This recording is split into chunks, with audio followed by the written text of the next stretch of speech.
To me, fly fishing, it's my life. It's just everything. That's all I do. It's turned into more of an obsession. It's almost a bad thing. Like, I'm out here every day this time of year, and you know, I always say the line that connects dreams to reality is fly line. And that's how it is. When you're out there fly fishing, anything could happen. I mean, I'm always dreaming about catching these monster fish, and I do.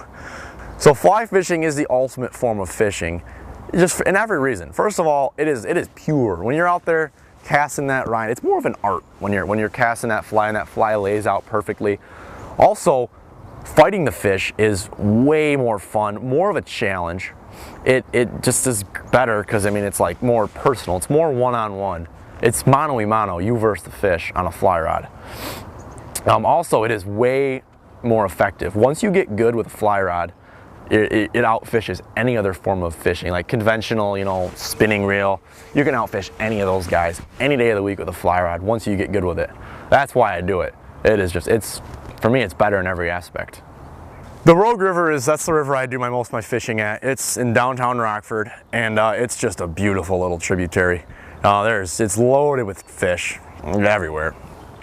So this time of year, we're targeting brown trout. It's the fall here in Michigan, and the salmon come in the rivers to spawn.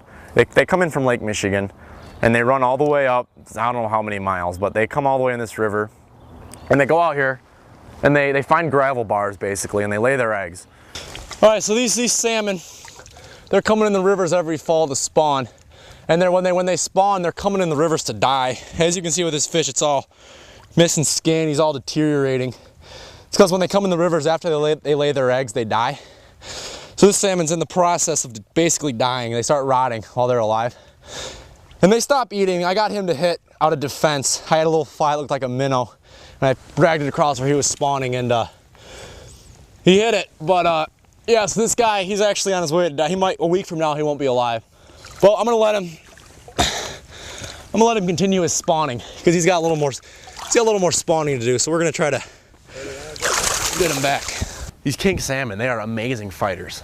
All right, time for the fun stuff. Let's do some fishing.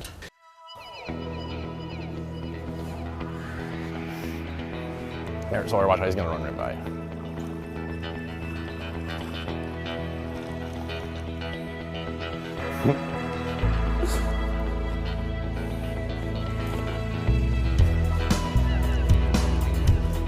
We might be late, Andrus, because he's gonna fight.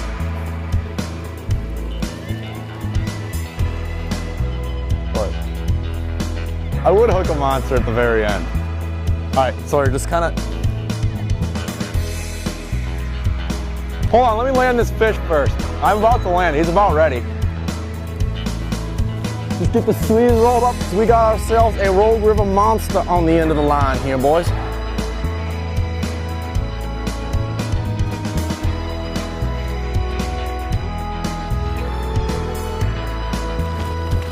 No. That there's what I call fish. We got ourselves a nice king salmon. Big defensive male, hit my fly off the bed. This here's a nice fish right here.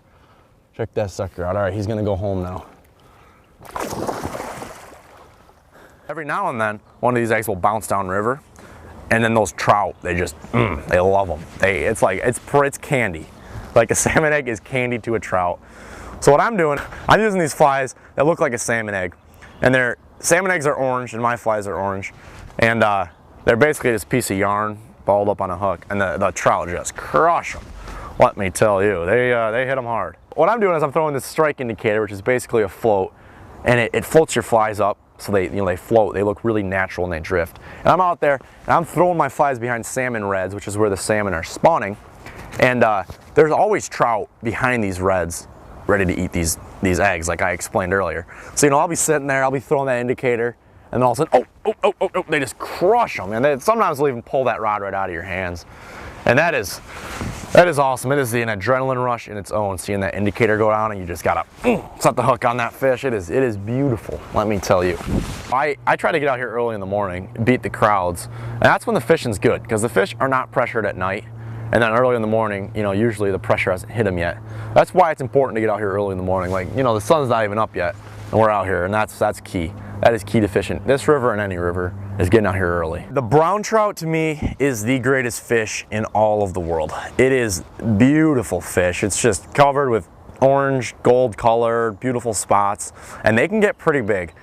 So, I mean, that's why, and they're in the Rogue River, they're everywhere. I love them. And they, you know, the average size in the Rogue tends to be about 10 to 12 inches. But I mean, every now and then, I've gotten them, you know, over 20. And when they get that big, they fight. They give it to you, man. It is a good thing. So when I'm out there and I catch one of these beautiful browns, arguably the greatest fish that God created for us, you know, the last thing I want to do is kill it. And a problem with this river is it gets really overfished, the Rogue River.